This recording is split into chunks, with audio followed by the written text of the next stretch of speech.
বিশ্ব জাকের মন্দিরের এক একটা রত্ন। কারণ বিশ্ব জাকের মন্দিরে দু একজন গেলে কিচ্ছু আসে না। কারণ মহাসমুদ্রের ভিতরে যেরকম 10-12টা 100টা ছাগল 10-12টা গরু মহিষ যদি ছাইড়ে দেন খুঁজে পাওয়া যাবে। আর এই বিশ্ব জাকের মন্দির হচ্ছে তরিকতের মহাসমুদ্র। সুবহানাল্লাহ। এই তরিকতের মহাসমুদ্র যেখানে শরীয়তের জন্য বিশ্ব জাকের মন্দির আলিয়া কামিল মাদ্রাসা প্রতিষ্ঠা করেছে, তরিকতের জন্য বিশ্ব জাকের মন্দির ফাউন্ডেশন করেছে। বিশ্ব জাকের মন্দির যেখানে মানুষ তরিকা শিখবে, শরীয়ত শিখে, তরিকত শিখে, আল্লাহ এবং আল্লাহর রাসূলকে রাজি এবং খুশি করে আল্লাহকে তারা চিনবে, আল্লাহকে তারা বুঝবে। চিৎকার করে বলুন আল্লাহু আকবার। এই বিশ্ব জাকের মন্দিরে এখনো যে আলিম পরীক্ষা গেল, আলিম পরীক্ষার রেজাল্টটা হয়তো আপনারা অনেকে জানেন না।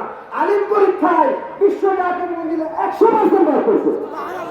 আরো ধরে বিশ্ব জাকের মন্দির আলিয়া কামিল মাদ্রাসার ছাত্র ভাইরা যে 100% পাস করছে, আপনারা খুশি না? এর মানে এই মেসেজ যে সামনে তারা তৈরি হচ্ছে। সুবহানাল্লাহ জোরে বলবেন না? এই যে ফাজিল পরীক্ষা চলতেছে, ফাজিল পরীক্ষার পরেই কামিল, 2 বছর পরেই দেখবেন আবার আলেম ওলামা তারা।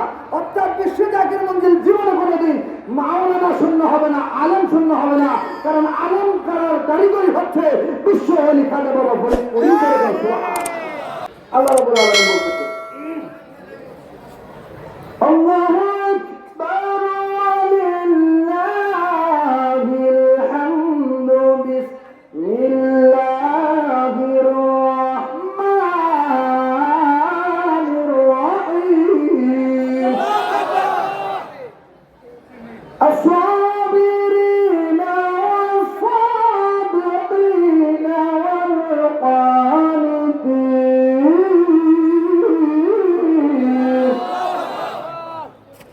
والقانتين والمنفقين والمستغفرين بالأسحار।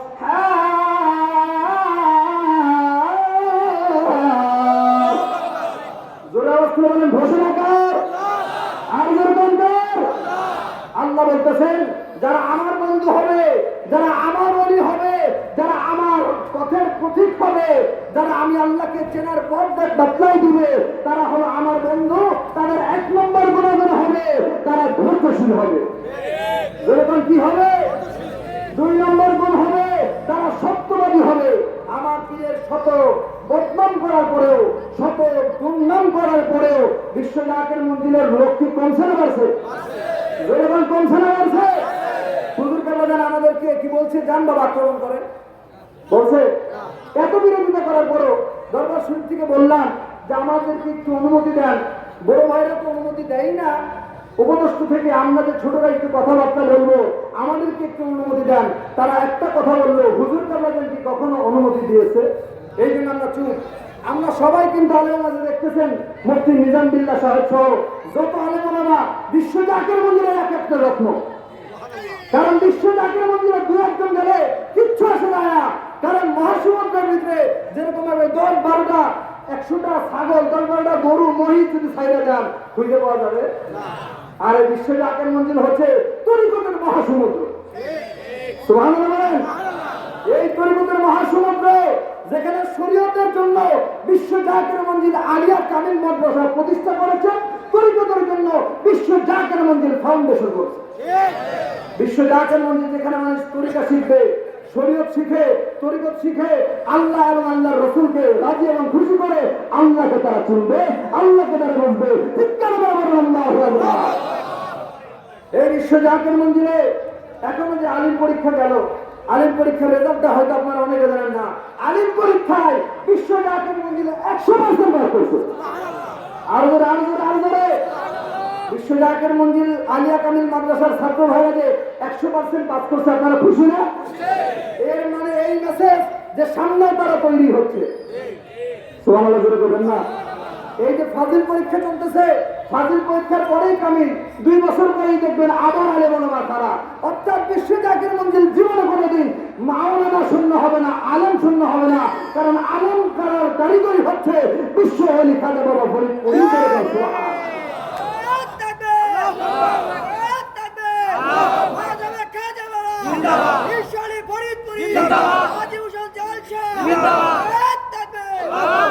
একটু মোহাম্মদ রাসূল বলেন আল্লাহুম্মা সাল্লি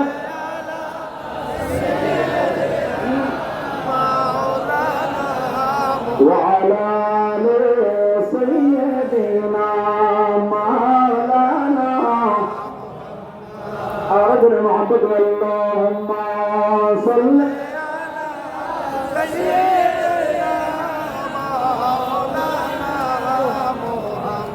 وعلى آل سيدنا مولانا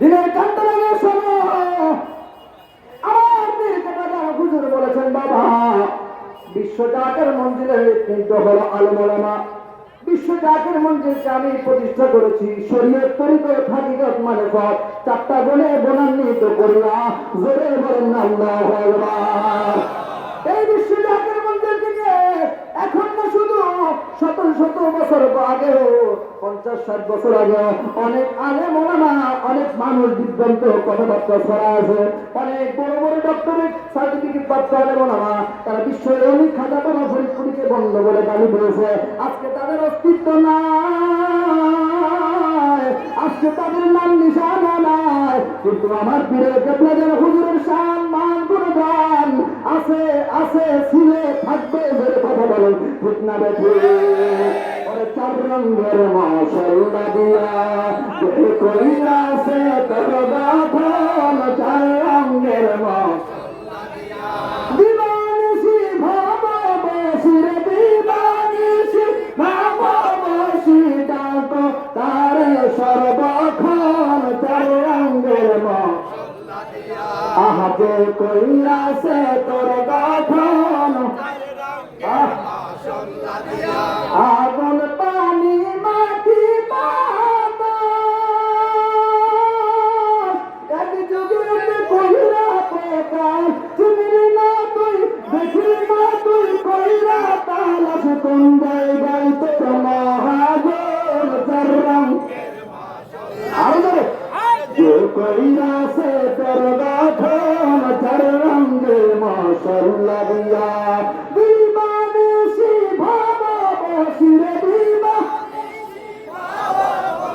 ডাকো তার সর্বক্ষণ চার রঙের মাশাআল্লাহ দিয়া যে কইরা সে তোর গাথন চার রঙের মাশাআল্লাহ দিয়া চিৎকার মেরে বলেন আল্লাহু আকবার আর বলেন আল্লাহু আকবার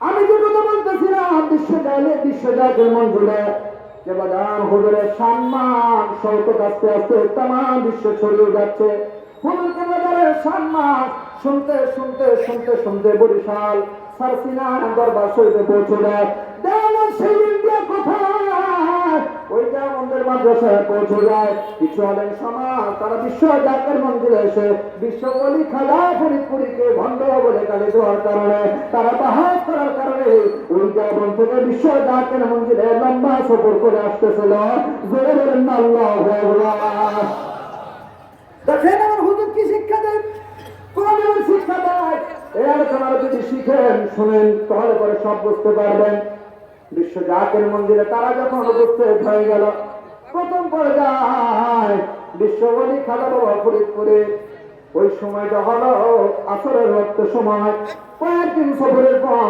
দেওবন মাদ্রাসা থেকে তারা বিশ্ব জাকের মন্দিরের গেটের সামনে হাজির হয়ে গেল ঢোকার সময় জুতো পায়ে দিয়ে মনে হয় দরবার শরীফে ঢোকা যায় বৃহত্তর ঢোকা যায় আর যেরকম ঢোকা যায় এখন এইটা নিয়ে অনেকে মাথা ব্যথা আছে না নাই দরবার শরীফে এত কোথায় যায় কোথায় কোথায় শুনে যায় দরবার শরীফে কেন জুতা নিয়ে ঢোকা যায় না এরকম কথা বলে কি বলে না আমি বলবো ভাই আপনি দরবার শরীফে গিয়েছেন কিন্তু দরবার শরীফের মূল লক্ষ্য মূল ঘটনা আপনার বিরুদ্ধে জানা নাই ঠিক না বেশি কারণ বিশ্ব জাকের মন্দিরে দরবার শরীফের শুধু বাউন্ডারি নয় ভাই দরবার শরীফের বাউন্ডারির পাশে যে মাঠ ওই পাশে যে মাঠ থানার মাঠ রোজা শরীফের পিছন থেকে শুরু করে 1 নম্বর গেটের সামনে যেখানে বিশ্ব জাকের মন্দির বাজার আট্রসি বাজার ওই আট্রসি বাজারে ওখানে হচ্ছে মেম্বার করা হয়, ওখান থেকে লাইন নিয়ে মহাজামাত অনুষ্ঠিত হয়। আর বিশ্ব জাকির মঞ্জিলে মোটামুটি ছোটখাটো অনুষ্ঠান হইলেই দরবার শরীফের লোকজন ভরপুর। সুবহানাল্লাহ। এই জন্য বিশ্ব জাকির মঞ্জিলকে সবসময় পরিষ্কার পরিচ্ছন্ন রাখার জন্য ঝাড়ুদার চেয়ারম্যান একটা গ্রুপ আছে, যেই গ্রুপের প্রধান আমাদের সম্মানিত টিমু ভাই। উনি দরবার শরীফকে সকাল সন্ধ্যা মানে সকাল এবং বিকাল দুই বেলা সবসময় পরিষ্কারের কাজে নিয়োজিত থাকে। আমার ভাইয়া, তো যেই জায়গায় ঢুকতে হয়, প্রবেশ করতে হয় পবিত্র হয়ে, ওই জায়গায় আপনি যে জুতা পায়ে ঢুকবেন, আপনার জুতায় ময়লা থাকতে পারে না। নামাজের স্থানে জুতা পায়ে নিয়ে ঢুকবেন আপনি, আসলে এখন ঢুকবেন। মৌলানা সাহেব বলতে ঠিক আছে, জুতা পায়ে নিয়ে ঢুকলাম না, পীর সাহেবের সাথে তো বাহাস হবে। কি হবে? জনগণ বাহাস হবে। এইবার হুজুর কেনা যান, হুজুর মুবারকে বসেছিলেন, বাহাস হবে। তিনজন বড় বড় জাইয়েদ আলেম, দেওবন্দি আলেম, তারা হুজুর কেনাদের সঙ্গে বাহাস করার জন্য আসে। হুজুর কেনাদের আসলে নামাজ শেষ করে বাহির হবে, একটু ঘোরাঘুরি করার জন্য, সফর করার জন্য বাহির হবে। ওই মুহূর্তে তিনজন আলেম দরবার শরীফে যায়, হজরত শরীফের সামনে যায় বলতেছে, এখানে আক্রোশীর পীরকে, আক্রোশীর পীরকে, আক্রোশীর পীরের সঙ্গে আমি বাহাস করবো। জোরে বলেন না নাউজুবিল্লাহ। নারে তাকবীর, আল্লাহু আকবার।